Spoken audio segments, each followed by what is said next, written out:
नमस्कार। और आज बात करते हैं सबसे कॉमन हड्डी से संबंधित परेशानी जो है फ्रैक्चर यानी कि किसी भी प्रकार की डिसकंटिन्यूटी किसी भी चीज़ में।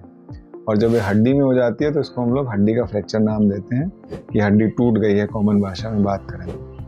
तो। फ्रैक्चर होने के बाद कहीं भी आपका पैर अगर टूटा है तो आपको क्या क्या चीज़ें उस दौरान हॉस्पिटल जाने से पहले आपको क्या क्या नहीं करनी चाहिए। अगर आपको लग रहा है कि आपकी हड्डी टूट गई है किसी भी कारण से, चाहे आप सीढ़ी उतरते समय गिरे हो, चाहे आपका एक्सीडेंट हुआ हो किसी भी कारण से, और आपको प्रतीत हो रहा है कि आप उस भी शरीर के अंग पर वजन नहीं दे पा रहे हैं या वो काफ़ी पेनफुल है, काफ़ी सूज गया है, तो आपको सबसे पहले काम ये करना है कि उसकी मोबिलिटी है, यानी कि उस हड्डी के भाग या उस शरीर के अंग की मोबिलिटी को आपको ख़त्म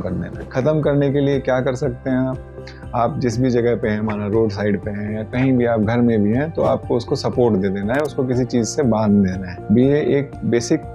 सपोर्ट आता है, बेसिक लाइफ सपोर्ट भी बोलते हैं हम लोग इस चीज़ को। तो इसमें ट्रॉमा के केसेस में बेसिक सपोर्ट किस चीज़ से देना है, कोई भी चीज़ घर में आपके पास अवेलेबल है, एक सिंपल अखबार भी अगर आपके पास, तो उसको रोल कर आप उसको सपोर्ट दें हाथ में या पैर में, और उसको किसी भी कपड़े से या बैंडेज से बांध दें ताकि वो उसको क्रॉस मूवमेंट ना होने दें, जिसकी वजह से जो आसपास की रक्त की धमनी या नसें उनको चोट ना लगे। दूसरी चीज़, अगर आप में फ्रैक्चर के साथ उस समय आपको कहीं भी लग रहा है कि काफ़ी ब्लीडिंग भी हो रही है, काफ़ी ब्लड निकल रहा है, उसको तुरंत प्रभाव से किसी भी चीज़ से, चाहे कपड़े से, चाहे हाथ से, चाहे कोई भी स्टेराइल वस्तु अगर आपके पास अवेलेबल है तो उसको तुरंत काफ़ी देर तक दबाकर रखना चाहिए। और अगर आपको लग रहा है कि मरीज़ को बाकी और भी परेशानी है, सांस लेने में दिक्कत है, कोई परेशानी है, तो उस समय आपको उसकी सांस की सबसे जो प्रायोरिटी है, सांस पे ध्यान देना है। उसके मुंह में कोई भी चीज़ बाहर का कोई पदार्थ है, बाहर की कोई भी चीज़, मिट्टी, बालू या कोई भी चीज़ उसके मुंह में चला गया है तो उसको बाहर निकालने की कोशिश करनी है, उसका एयरवे को क्लीन रखना है किसी भी तरीके से। तो ये तो आ गई फ्रैक्चर होने के तुरंत बाद आपको उस जगह पर जहाँ फ्रैक्चर हुआ है या जहाँ भी आपको चोट लगी है वहाँ पर आपको क्या करना है, प्राथमिक उपचार, और तुरंत प्रभाव से कोशिश करनी है कि उस मरीज़ को आपको अस्पताल में लेकर जाना है। बाकी का काम एक्सरे होने के बाद,